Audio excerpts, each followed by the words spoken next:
Hello and welcome to Wulfrum. Today we're doing another double video, the second herbs on the channel, that being Blinkroot, as well as Blinkroot seeds. So Blinkroot can really grow anywhere in your world, but you'll find it underground most commonly. And when you find it, it'll look like this. It'll either be glowing or it won't be glowing, which is a unique behavior exclusive to Blinkroot. Even when it's mature, if it isn't glowing when you harvest it, you won't get the seeds, similar to a daybloom at night. Which makes it particularly annoying to farm, because even if you wait 100 years and all of the Blinkroot in your farm is mature, you still won't get seeds from the ones that aren't glowing. Which is why the farm down here provides about 4,800-ish Blinkroot, even though it should give you more like 7,000. These farms over here, which are like 60% the size of this farm, provide basically the same amount of herbs. Like I was saying though, they're found growing underground most commonly because they grow on mud and dirt that don't have grass on them. Since all the mud and dirt that you see on the surface generally has either regular grass or, in the case of mud, you have jungle grass growing on it, you're not really going to see too much Blinkroot growing on the surface. I made this room 3 years ago, so there's 3 stages of Blinkroot. You have the first stage, the immature stage that Blinkroot looks like when you immediately plant it, or it just starts to grow. And then you have the mature stage where it isn't blinking. You can harvest it at this stage and get the plant, but you won't get the seeds. And then you have the blinking stage, which is mature and you can harvest it to get seeds as well. Pretty annoying, because you'll be in the middle of harvesting your Blinkroot, and then more will start growing by the time you finish harvesting the farm. See, I just finished harvesting this, and there's already 3 glowing over here just to mock me. So in bigger Blinkroot farms, you're just kind of running in a circle over and over again. Also, when you're replanting it, occasionally one will start blinking, and your smart cursor will just insta-harvest it. And since the Staff of Regrowth and Axe of Regrowth give you more seeds, it actually means you lose out on a few. It's kind of silly. Definitely the cheekiest plant that we've covered so far out of the 2. It cannot grow on stone. Only dirt and mud. Dye materials like mushrooms can grow on stone, though. I wonder what I'm going to build over here. Oh yeah, the 3 great dungeons. That's right. Probably blue is going to go here. I might only need to mine like 2 dungeons to fill up that amount of space. I underestimated the amount of blocks that you get, which, reminder, is like 200,000. Well, this is definitely the weirdest way I've ever farmed obsidian before. I'm not complaining, mind you, but definitely weird. This is so cathartic. These minecart tracks are so annoying to mine. Evicting all the spiders in my world is a rough job, but somebody's gotta do it.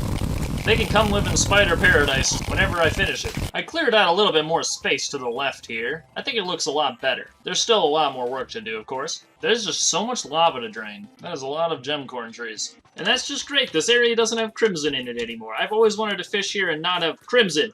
It's been so long since this area was not crimson. Oh my god, it's so nice. I can fish in peace! In terms of platinum, my insulation is looking better than it ever has. This section up here and this section down here are definitely the chonkiest areas that platinum's gonna have to go, with this one in the 3rd place, probably. The seeds are not a material, they only exist to be planted. But just like Daybloom, the plant itself is very useful in a lot of potions. 1 vanity, gender change potion, you can hang it from this, similarly to the Daybloom. Swiftness potion, very good. The movement speed buff is so useful against a lot of bosses, like Spasmatism and Duke Fishron, to name a few. Featherfall, I still don't know how to use this. You all in the comments are way better at using Featherfall than me. Spelunker, very, very useful for finding chests, treasured, Plantera bulbs, ores, like, very good as well. I'm not sure which one is better. Invisibility, I don't understand the point of this. Lowers the spawn rate of enemies. That's a good addition. I never knew they added that. I thought it just made your character model harder to see. Because enemies, if they do spawn, can still see you, I think. Night Owl Potion, talked about it in the Daybloom video, but I really like it. It's hard to see the difference in increased light vision, but it is there. It does not stack with the Ultra Bright Helm, sadly enough. I really wish it did. Hunter Potion, similarly to the Daybloom video where we talked about it. Find like the Goblin Tinker when he's trapped underground. You can see enemies. Gravitation Potion allows the control of gravity. You can flip it up and down. Sadly, you cannot flip it left and right, but then again, if you did have the ability to do that, how would you even move? It would have to be new key bindings, and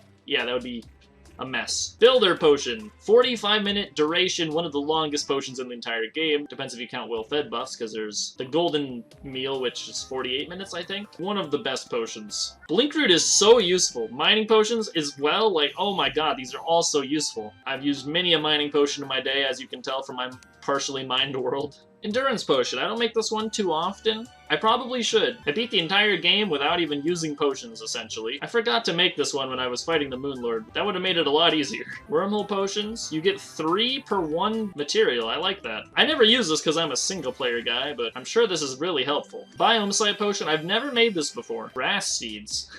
Shows the location of infected blocks. Huh. I'll have to make this at some point, and that's everything. I still do not see any dragonflies here, exclusively ducks. And like goldfish, I don't see anything. I think I need the ceilings to be higher. Well, I got a ladybug up here at least. So this upper area wasn't a complete waste of time. Livingwood Bookshelf looked really cool. I got a ton of stuff to spawn, but not a single dragonfly. Between Daybloom and Blinkroot, I'm gonna have to give it to Blinkroot. Daybloom can make the Iron Skin Potion, but Blinkroot can make the Endurance Potion. Like Spelunker, Gravity, Builder, Mining, I think Blinkroot is better. It makes too many good things. So this is gonna be maybe controversial, but in my opinion, Blinkroot is the first S+ item, at least item that doesn't do damage, that we're covering. And there's where they go on the tier list. The first 2 S+ items that we have covered on the channel, putting them in 24th and 25th place overall. Also, yeah, I realize that Daybloom seeds are slightly rarer, and Blinkroot seeds are slightly rarer, because you need a certain condition to occur before you can actually get them. So if you find Daybloom at night, or Blinkroot when they're not blinking,